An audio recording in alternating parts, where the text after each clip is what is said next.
How big of a problem is animal welfare in Tanzania, in your opinion? It's a pretty big problem in Tanzania. You know, Tanzania is a developing country, so and there are lots of really great causes in Tanzania to fight for. There's lots of people who are living in poverty, a lot of people in villages who don't have water, a lot of people who don't have their own basic needs met. So it's very difficult to find animals who are being cared for as well. And it's also very difficult for people who even want to care for animals to have the means and the resources to care for those animals in a proper way.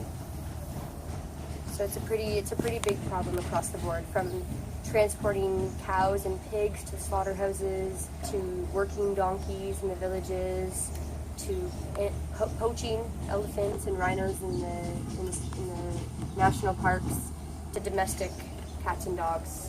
I think right across the board, there's a lot of work to be done. What inspired you to open an animal shelter in Tanzania? So I came here as an intern with the Jane Goodall Institute, and I was only supposed to be in Tanzania for 6 months.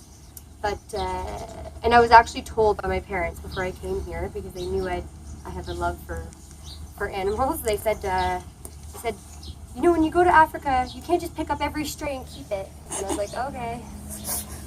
But it was very difficult, because everywhere I went, I'd find animals, and so I actually turned Dr. Jane's house into a shelter.